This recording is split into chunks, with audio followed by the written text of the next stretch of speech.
Baiknya nanti. Baik, untuk pelaporan tahfiz di Anikma, kita telah menggunakan aplikasi Sipon dan ini sudah kita gunakan selama 2 tahun. Tetapi tahun kemarin yang baru ngisi hanya Sekti Asria sama Ustaz Usman, yang lainnya belum. Dan juga kita telah mengadakan sosialisasi beberapa kali, tapi yang hadir beberapa orang, maka kesempatan ini kita gunakan sehingga semua kita bisa mempertanggungjawabkan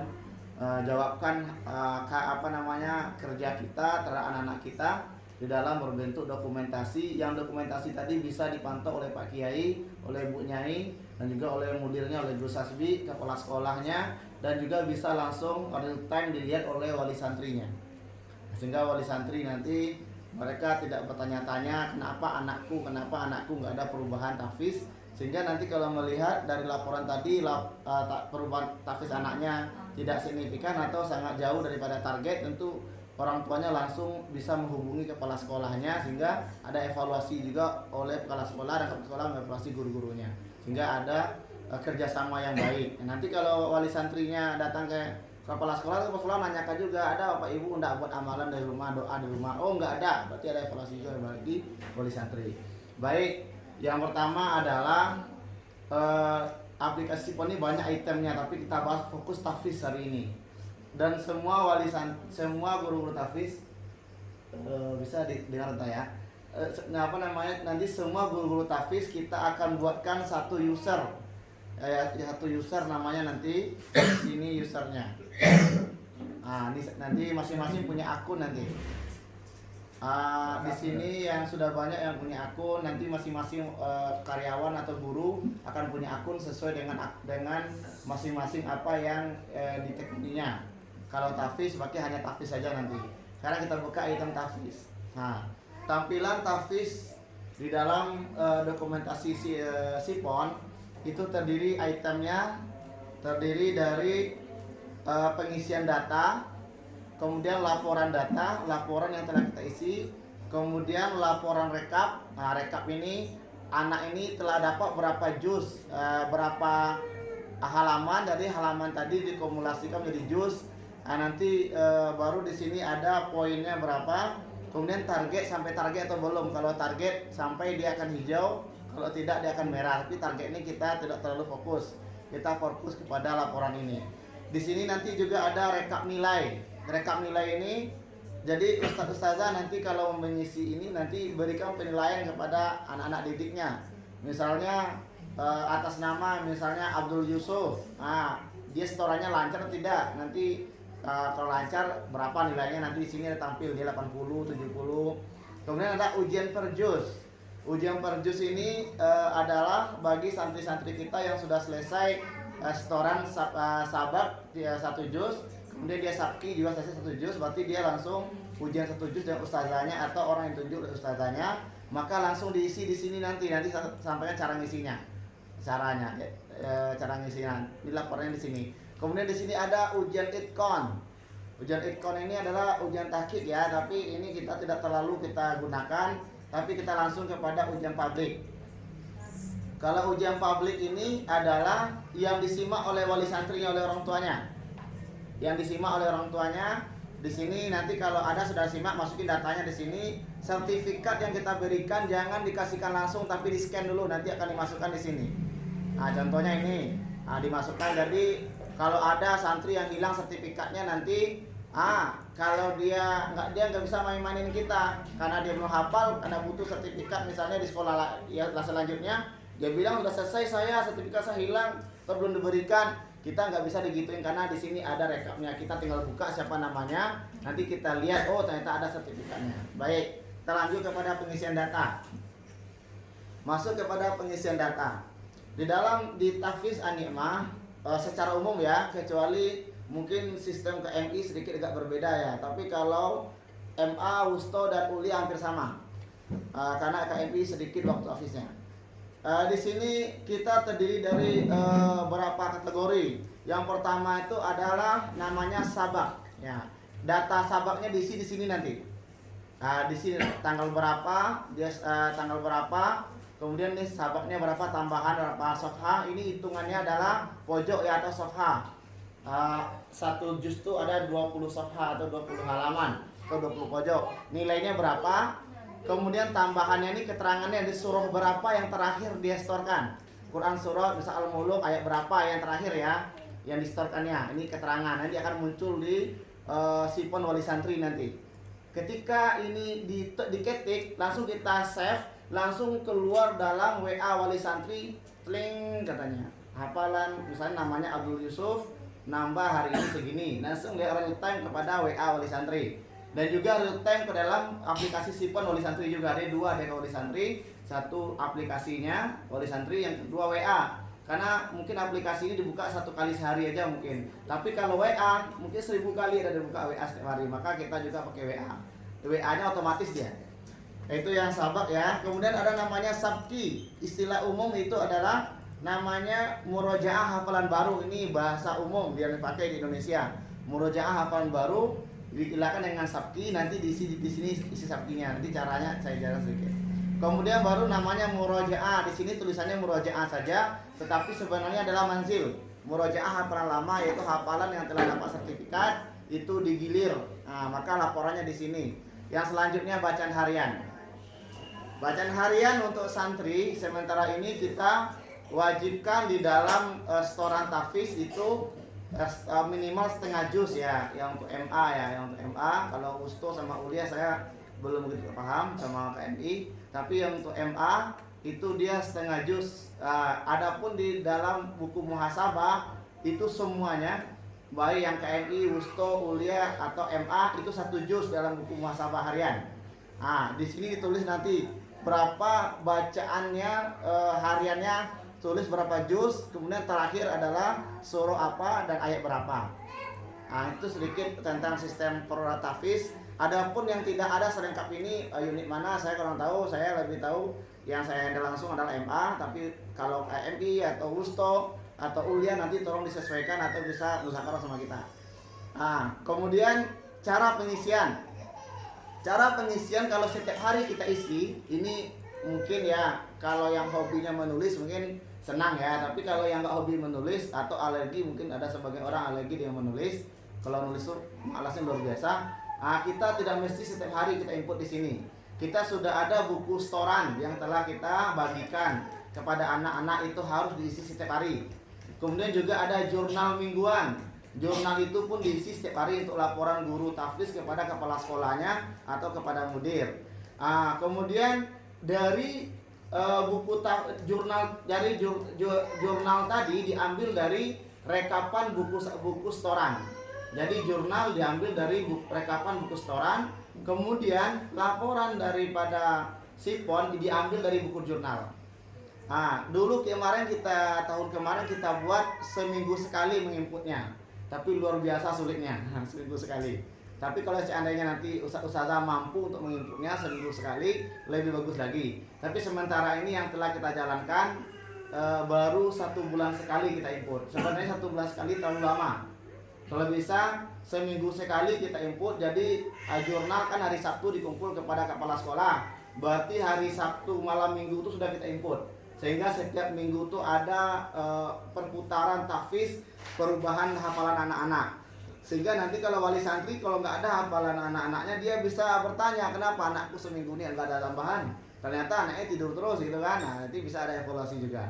Nanti kita sepakati, nanti musyawarah penanggung jawab tahfiz masing-masing unit, mungkin nanti kita akan input sebulan sekali atau seminggu sekali atau 2 minggu sekali, yang mana memudahkan kita. Tetapi menurut teori ini tidak akan sulit. Kenapa? Karena setiap guru tahfiz itu hanya menginput data anaknya saja.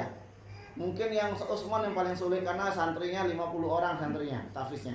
Nah, tapi kalau yang muridnya hanya 10 orang, 15 orang, mudah kali katanya tuh. Jadi tinggal isi aja, tinggal ketik, selesai sudah. Kalau mau berfokus sebentar. Tapi kalau santrinya agak 50 atau 40 santri tahfiznya, mungkin bantu sama anak mungkin dalam itu yang pandai IT, membantu untuk menginputnya. Dan ini kami nggak punya komputer, Ustaz. Nah, bisa pakai HP masing-masing. Bisa pakai HP masing-masing, sistemnya sama. Tetapi tampilannya saja bedakan, HP yang memanjang kan, kalau ini melebar. Sama cara mengisinya. Jadi bisa dibuka di HP masing-masing atau di tab juga bisa. Nah, baik, kita cara pengisiannya. Misal kita taruh sekarang cara pengisiannya sebulan sekali. Maka diisi pada tanggal akhir bulan. Ini akhir apa nih? Bulan September. Pengisiannya pada tanggal 31. 30 ya. Sebentar lagi laporan PMB ya. Ya, 30. Contoh ini dibuat 30 ya. Tanggal 30.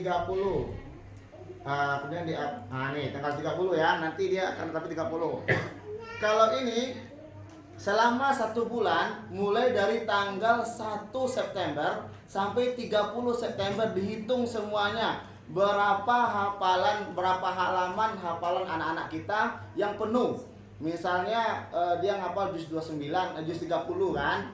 Juz 30 mulai dari awal tanggal 1 sampai dia tanggal sekarang dia dapat misalnya 15,5 halaman, ya kan? 15,5 pojok. Maka ditulis di sini hanya 15.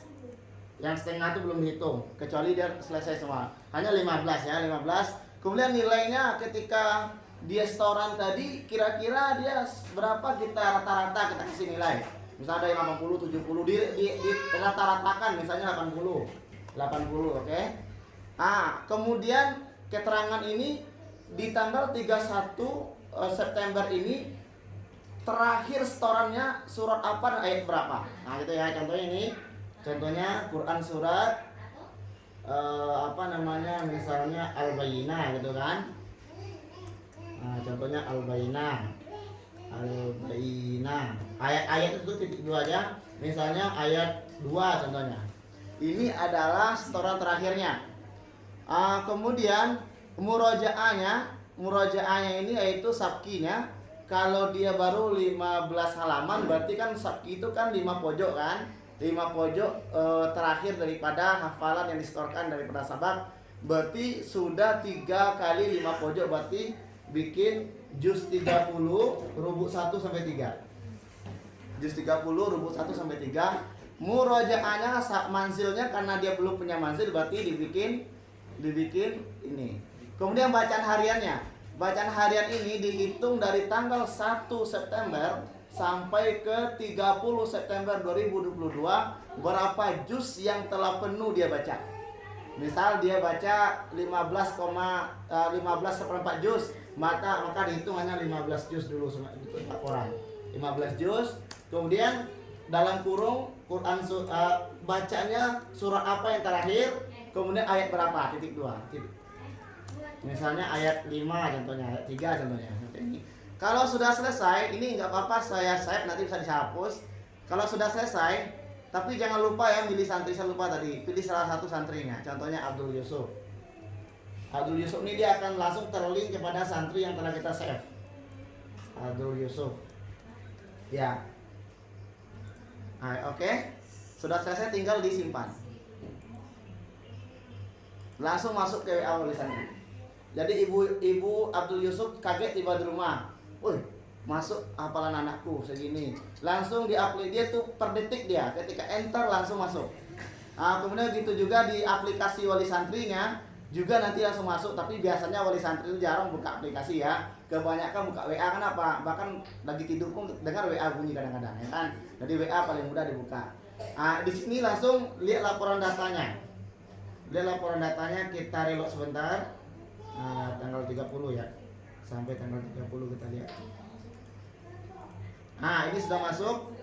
Namanya Abdul Yusuf, kelas 12 agama 2, 15 halaman, nilai 80, surah Al-Bayyinah terakhir.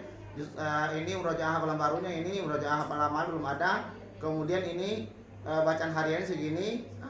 Ada keterangan semuanya. Kalau mau dihapus salah bisa dihapus di sini. Kemudian laporan rekap. Kita lihat tanggal 30 ya. Tanggal 30. Abdul Yusuf ya, Abdul Yusuf di sini sudah memenuhi target kalau di sini, tapi nggak perlu ya dilihat. Kemudian rekap nilainya, lihat Abdul Yusuf. Abdul Yusuf nilainya 80. Nanti kalau Abdul Yusuf itu selesai, nanti ujiannya baru diisi di sini. Baru di ujian perjusnya yang ustazahnya contohnya.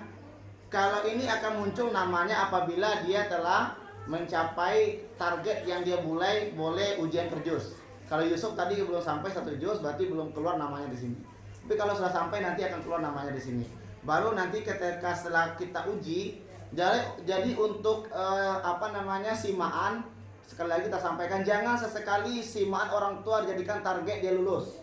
Tetapi simaan dengan orang tua itu hanya sebagai tabarukan saja agar semangat orang tuanya, semangat anaknya.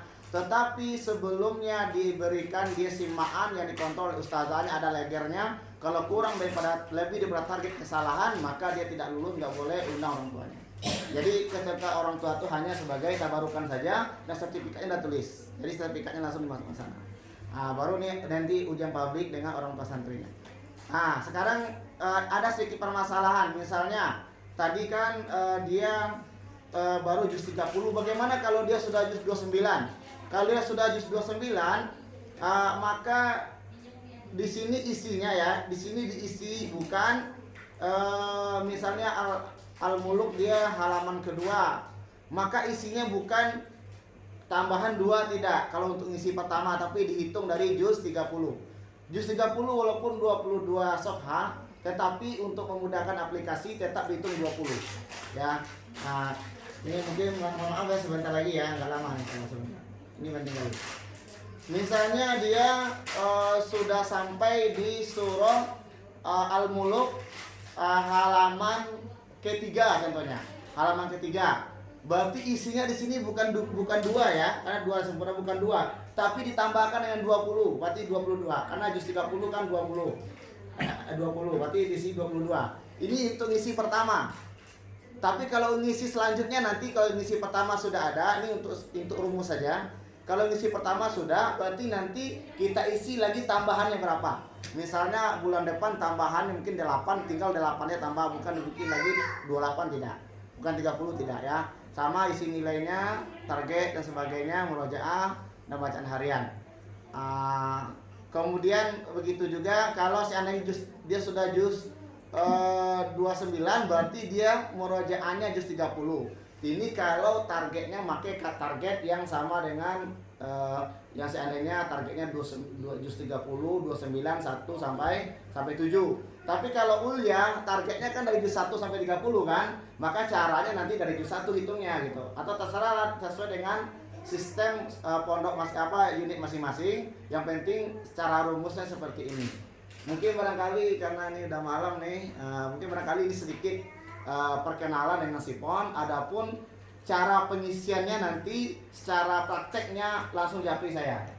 Insya Allah saya harus standby, dan juga di rumah juga bisa kita mengadakan training, juga menggunakan muzakarah. Jadi secara umum seperti ini, dan kita mohon kepada ustaz-ustazah yang pengampu tahfiz semuanya, tolong jaga benar dokumen atau dokumentasi atau berkas-berkas, baik buku setoran anak, jurnal maupun yang sifon. Dan ini bisa di print ke Excel. Bisa diarsip di tahfiz nanti sebagai data Excel kita, data print out-nya. Dan juga Pak Kiai atau Bu Nyai atau Gus Hasbi bisa juga melihat langsung di HP beliau masing-masing bagaimana perkembangan tahfiz di Ulia, di Wusto, di MA. Seandainya pun ada yang pergi ke Amerika pun bisa melihat bagaimana perkembangan tahfiz di Anikma. Nah, ini barangkali itu sedikit penyampaian tentang perkembangan IT dan pelaporan dokumentasi di Anikma. Semoga ini bisa menjadikan wali santri tambah percaya dengan Anikma, sehingga masukkan semua putra putri dan keluarganya